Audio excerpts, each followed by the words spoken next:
ये हमारे पास एक कोयल की ऐसी प्रॉपर्टी है जिसके ज़रिए अगर करंट में कोई भी चेंज आ रहा है तो उसको अपोज़ कर रहा है। जिस तरह आपकी केमिस्ट्री में बफर होता है ना, बफर क्या करता है जब सॉल्यूशन में पीएच में चेंज आता है, सो वो उसको रेज़िस्ट करता है। तो इस तरीके से सेल्फ इंडक्टेंस क्या है अगर आप करंट को फ्लक्चुएट कर रहे हो। अस्सलाम वालेकुम, hope so all of you will be doing great. आज की इस वीडियो में इंशाल्लाह हम एफएनएस टेस्ट एक्सपीरियंस ऑफ 10 अक्टूबर 2025 को डिटेल्स के साथ कवर करेंगे। अच्छा स्टूडेंट्स, आज मैं बहुत ज़्यादा खुश हूँ और रीज़न क्या है कि जो बहुत ज़्यादा एवरेज स्टूडेंट्स थी जिनसे मेरी तवक्कुल थी ही नहीं कि टेस्ट पास करेंगी, अल्हम्दुलिल्लाह उनका भी टेस्ट पास्ड हुआ है। उनके इतने मार्क्स थे लाइक 70%, 73%। और आज के टाइम पे मेरा मानना ये है कि अगर किसी बच्चे का 80% से कम है, सो इट्स मीन वो एक एवरेज स्टूडेंट है। बिकॉज आजकल चीटिंग इतनी कॉमन हो गई है। हर दूसरे बच्चे से अगर आप बायोलॉजी की डेफिनेशन पूछ लेते हो तो उनको डेफिनेशन नहीं आ रही होती, और उनके जब आप मार्क्स देखते हो तो 75% के मार्क्स होते हैं। सो आप भी कोशिश कीजिएगा कि अच्छे से प्रैक्टिस कर सकें, इंशाल्लाह आपका भी टेस्ट क्लियर होगा। अब आइए अपने वीडियो को start. First MCQ is which of the following has the smallest atomic radius. So radius मैंने बताया हुआ था, सपोज करें मैंने कहा ये एक एटम है और ये दूसरा एटम है, और सपोज कर ले कि दोनों किसके एटम है, ये हाइड्रोजन के एटम है। ये हाइड्रोजन का एक एटम हो गया और ये हाइड्रोजन का दूसरा एटम हो गया। सो इन दोनों की न्यूक्लियस के दरमियान जो डिस्टेंस होता है इसको हम एटॉमिक रेडियस कहते हैं। और मैंने आपको ये भी बताया हुआ था कि एटॉमिक रेडियस को या तो हम पिकोमीटर में मेजर करते हैं, the first one is picometre and the second one is angstrom. ये दोनों यूनिट है जिसमें हम एटॉमिक रेडियस को मेजर करते हैं। अब गिवन ऑप्शन में अगर हम सिलीनियम की बात करें तो इसका एटॉमिक रेडियस सबसे कम है। सबसे ज्यादा किसका है? सोडियम का सबसे ज्यादा एटॉमिक रेडियस है। यहाँ पर मैं सबसे पहले लिख लूंगा सोडियम, दिन है मैग्नीशियम का, दिन है एल्यूमिनियम का, दिन है सिलीनियम का। स्टूडेंट्स, यहाँ पर एक कॉन्सेप्ट ये है कि सपोज करें आपको पीरियड दिया गया है। पीरियड्स आपको पता है टोटल कितने पीरियड्स हैं, वो आपने मुझे कमेंट सेक्शन में बताना है। जो आप पीरियड में लेफ्ट टू राइट जाते हो, सो जो एटॉमिक रेडियस होगा वो कम होगा। और ये जो तमाम यहाँ पर मैंने एटम्स लिखे हुए हैं, ये एक ही ग्रुप से ताल्लुक़ रखते हैं, एक ही पीरियड से ताल्लुक़ रखते हैं। और जब आप डाउन द ग्रुप आएंगे, सपोज करें आप डाउन द ग्रुप आ रहे हो ऐसे, तो तब क्या होगा, जो एटॉमिक रेडियस होगा ये ज्यादा होगा। Number 2 is which element has the highest electronegativity. So electronegativity होती क्या है?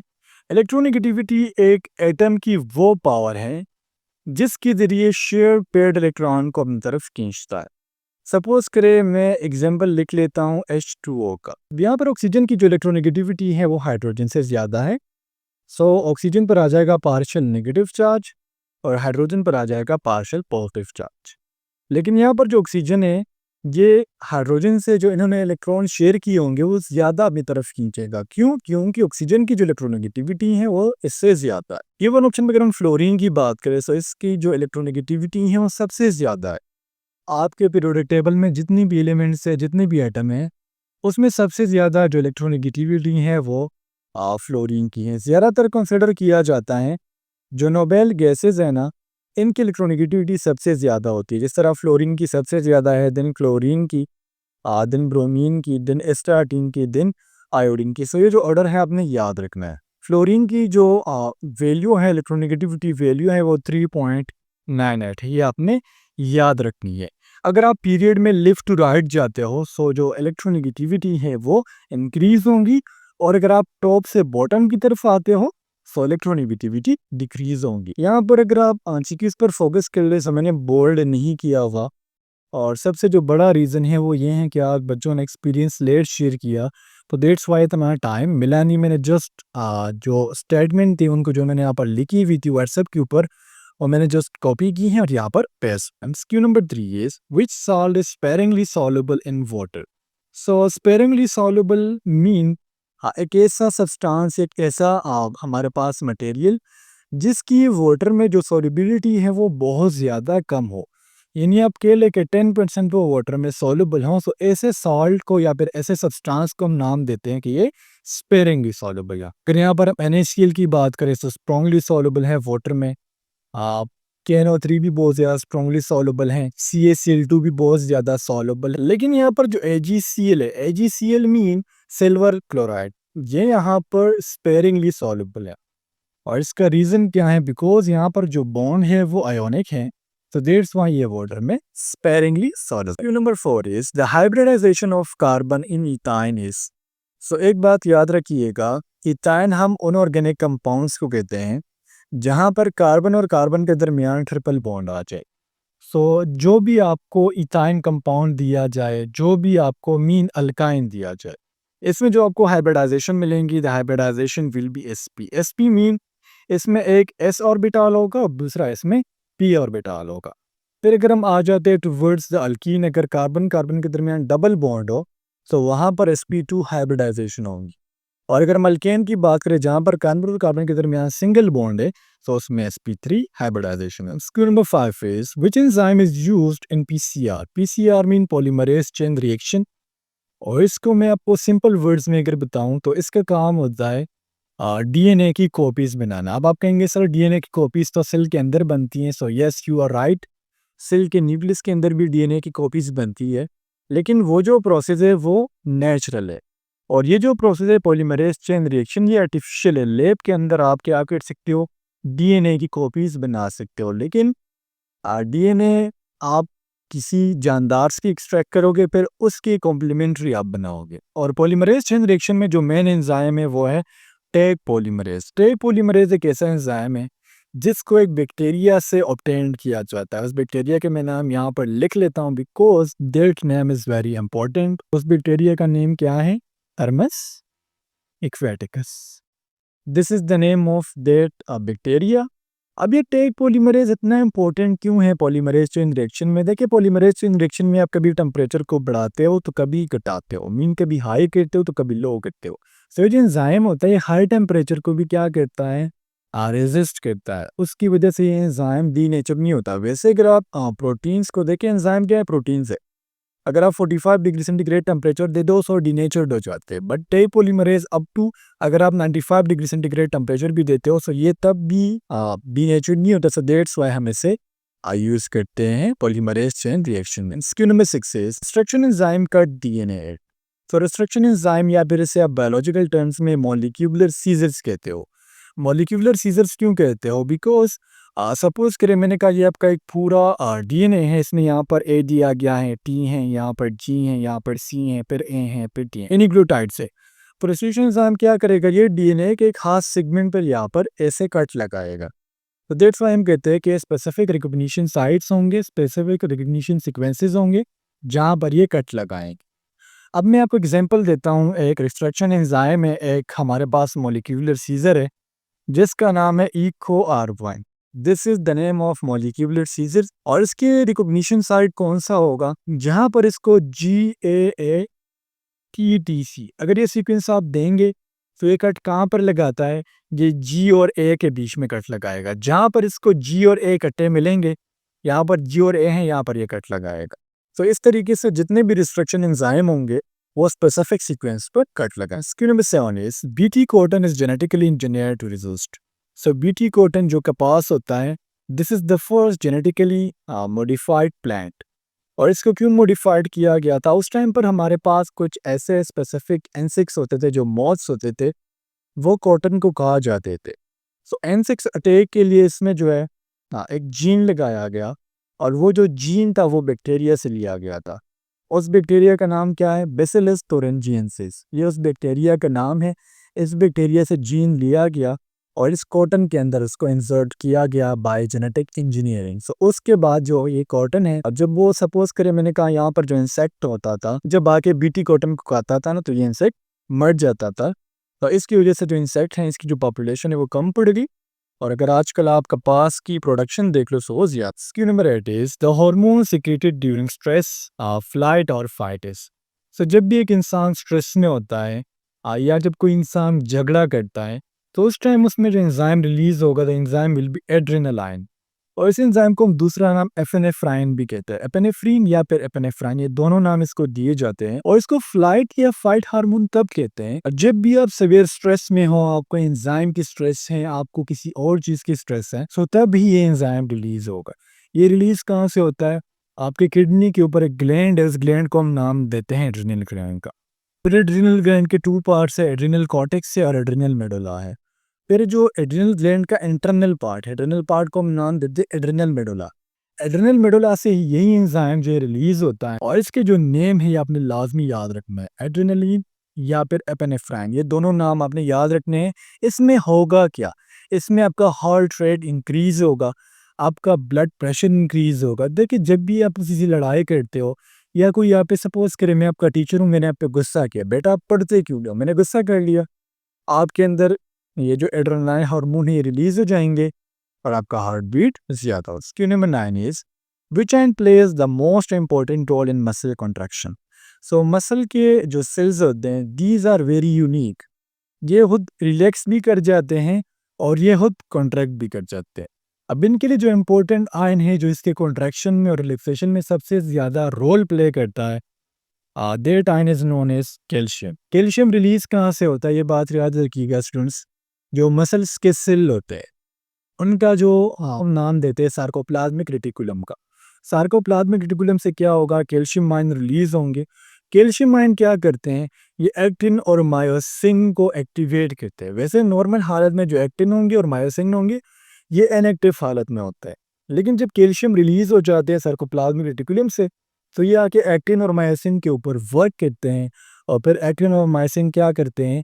ये आपके मसल को कंट्रैक्ट भी करते हैं और रिलैक्स भी करते हैं। Number 10 is which hormone stimulates milk production. अब सपोज करे कोई फीमेल है, वो प्रेग्नेंट थी, डिलीवरी हो गई, बच्चा दुनिया में आ गया। सो अब इसमें देखिए सबसे ज़्यादा इंपॉर्टेंट क्या है? मिल्क की ज़रूरत होनी। सो मिल्क के लिए जो हार्मोन अल्लाह ताला ने बनाया है वो है प्रोलैक्टिन। तो the main enzyme is prolactin. Prolactin की वजह से फीमेल में मिल्क की प्रोडक्शन होती है। And the second hormone is oxytocin. Oxytocin का रोल है, सपोज करें मैंने कहा प्रोलैक्टिन का अगर वर्क 90% है मिल्क के प्रोडक्शन में, सो वहां पर जो ऑक्सीटोसिन है इसका काम कितना होगा? वो 10%। Number 11 is she arrived blank 8 o'clock। सब यहाँ पर हमने प्रीपोजिशन ऑफ टाइम चूज करना है। सो 8 एक ऐसा प्रीपोजिशन है 8, इसको हम प्रीपोजिशन ऑफ टाइम भी कहते हैं और इसको हम प्रीपोजिशन ऑफ प्लेस भी कहते हैं। यहाँ पर चूंकि टाइम की बात हो रही है, इस तरह हम यहाँ पर प्रीपोजिशन 8 यूज करेंगे, शी अराइव्ड एट 8 o'clock। इसके अलावा हम कहते हैं ना I will meet you blank the park, so वहां पर भी हम 8 यूज करते हैं। देखिए यहाँ पर टाइम के सेंस में यूज हुआ, और जब हम पार्क में मिल रहे थे सो वहां पर प्रीपोजिशन ऑफ प्लेस की सीन में यूज हुआ। जिस तरह हम बात करके the train arrived blank the station. तो स्टेशन है, एक स्पेसिफिक डायरेक्शन है, एक स्पेसिफिक लोकेशन है, तो दैट्स व्हाई हमने वहां पर भी ऐड करी इसकी। Q number 12 is she said I will help you. अभी हमें डायरेक्ट स्पीच दिए गए हैं, इसको हमने इनडायरेक्ट में चेंज करना है। तो स्टूडेंट जब भी आपको इस तरीके का डायरेक्ट और इनडायरेक्ट दिया जाए, सो इसके लिए ज़रूरी है कि आपको टेंसेस आए। अब यहाँ पर अगर मैं पूरी कहानी सुनाऊँ कि कौन सा टेंस है, इसको हमने कैसे करना है, तो आपको समझ नहीं आएगी। सो यहाँ पर मैं आपको करेक्ट ऑप्शन बता देता हूँ। इसका करेक्ट ऑप्शन क्या होगा? She said that she will helps me. अब इसका बेस्ट तरीका क्या है कि सबसे पहले आप क्या कर लो, सबसे पहले आप ऐसा कर ले कि आप टेंसेस कर ले। टेंसेस बहुत ज़्यादा ज़रूरी हैं। जो 12 टेंसेस है वो आपने लाजमी करने हैं। अगर आप टेंसेस नहीं करेंगे, तो टेंसेस के बगैर ना तो आप एक्टिव पैसिव कर सकते, ना ही आप डायरेक्ट और इनडायरेक्ट कर सकते। तो जिस तरीके से मैंने आपको करेक्ट ऑप्शन बताया, रीज़न सिर्फ ये है कि मैं आपको बता दूंगा लेकिन आपको समझ नहीं आएंगी। तो अगर आपको टेंसेस आते हैं तो वेल एंड गुड, अगर नहीं आते तो कमेंट सेक्शन में बता दीजिएगा, मैं जल्दी से इंशाल्लाह इस पर एक वीडियो बना लूँगा। MCQ number 13 is direction of induced current is given by. So एक होता है कि करंट कितना प्रोड्यूस हुआ, करंट कितना इंड्यूस्ड हुआ। सो अगर यहाँ पर सपोज करेंसी क्यूज इस तरह दिया जाता that how much current is induced, this can be given by या this can be prove by, so वो होता फैराडेज लॉ। सो मैं लिख लूंगा फैराडेज लॉ। लेकिन यहाँ पर चूंकि डायरेक्शन की बात हो रही है कि करंट जो इंड्यूस्ड हुआ है, जो प्रोड्यूस्ड हुआ है, उसका डायरेक्शन कौन सा होगा, सो उसको हम प्रूव करते हैं with the help of Lenz law. Skew number 14 is self induction is measured. So first of all हम सेल्फ इंडक्शन को समझ लेते हैं कि सेल्फ इंडक्शन होता क्या है। ये हमारे पास एक कोयल की ऐसी प्रॉपर्टी है जिसके ज़रिए अगर करंट में कोई भी चेंज आ रहा है तो उसको अपोज़ कर रहा है। जिस तरह आपकी केमिस्ट्री में बफर होता है ना, बफर क्या करता है जब सॉल्यूशन में पीएच में चेंज आता है, सो वो उसको रेज़िस्ट करता है। तो इस तरीके से सेल्फ इंडक्टेंस क्या है, अगर आप करंट को फ्लक्चुएट कर रहे हो, करंट को चेंज कर रहे हो, तो इसको क्या करेगा, ये इसको अपोज़ करेगा और हम सेल्फ इंडक्टेंस को मेजर करते हैं। Number 15 is mutual induction depends on. तो सबसे पहले हमें म्यूचुअल इंडक्शन समझना होगा कि म्यूचुअल इंडक्शन होता क्या है। तो जब भी आप किसी एक करंट में, सपोज़ करें आपको एक कॉइल ये दिया गया है और दूसरा कॉइल ये दिया गया। अब इस कॉइल में आप क्या कर रहे हो, करंट में चेंजिंग ला रहे हो और इस करंट में जब आप चेंज ला रहे हो तो दूसरी कॉइल में क्या प्रोड्यूस हो रहा है, दूसरे कॉइल में ईएमएफ, इलेक्ट्रोमोटिव फोर्स प्रोड्यूस हो रहा है। सो इसको हम नाम देते हैं म्यूचुअल इंडक्शन का। और mutual induction all of these पर डिपेंड करेगा, mean distance between coils, medium between coils and number of turns. इन तीन चीज़ों पर जो म्यूचुअल इंडक्शन है वो डिपेंड्स है। Number 16 is transistor can be used as. So transistor एक ऐसा डिवाइस होता है जिसके ज़रिए आप करंट को कंट्रोल कर सकते हो। जिस तरह हम नॉर्मल स्विच यूज़ करते हैं ना, तो बटन दबाते हैं, लाइट ऑन हो जाती है, फिर वापस ऑफ करते हैं, सो लाइट बंद हो जाती है। अब रीज़न क्या है, बिकॉज वहाँ पर हमने क्या यूज़ किया है, ट्रांजिस्टर यूज़ किया। और ट्रांजिस्टर क्या करता है, करंट को कंट्रोल करता है। मीन्स ये करंट को ऑफ भी कर सकता है और करंट को ऑन भी कर सकता है। सो उसको हम ऑल ऑफ दीज में यूज़ करेंगे, रेक्टिफायर, ऑसिलेटर, एम्पलीफायर, इन तीनों में ट्रांजिस्टर यूज़ किया जाए। Number 17 is which one is different from the rest. अब आपको 4 ऑप्शन दिए गए हैं, इसमें से एक ऑप्शन आपने चूज़ करना है जो 3 से डिफरेंट होगा। सो यहाँ पर अगर हम यूरो की बात करें, फिर यूरो करेंसी है, बकाया Asia, Africa and America. These are continents. क्यों number 18 is why we boil milk. हम दूध को क्यों बॉयल करते हैं, तो हम इसलिए बॉयल करते हैं ताकि इसमें जो जरासीम है वो मर जाए। जब बच्चों का ये क्वेश्चन होता है कि सर जरासीम मर गए तो दूध कैसे रह गए। सो बेटा, जो बैक्टीरियाज होते हैं, वायरस होते हैं, उनमें जो मेन एक्टिव चीज़ होती है वो डीएनए होती है। अगर आप डीएनए को किल कर देते हो कीट से, तो अगर आप बैक्टीरिया एनगल्फ भी कर लोगे तो फिर उसका कोई फ़ायदा नहीं है। सपोज़ करें, अगर मैं कहूँ टाइफाइड का जो बैक्टीरिया है, टाइपस सेलेपस है आई थिंक सो, मुझे नेम इस टाइम याद नहीं आ रहा। अगर आप उसको किल कर देते हो, आपने हीट दे दी इसको, सो जो बैक्टीरिया वायरस है उनका जो एक्टिव पार्ट और डीएनए है, डीएनए को आपने खत्म कर दिया। सो इट्स मीन आपकी जो चीज़ है वो पेड़ हो गई। Q number 19 is complete the given series. So alphabetical series है और बहुत ईजी है।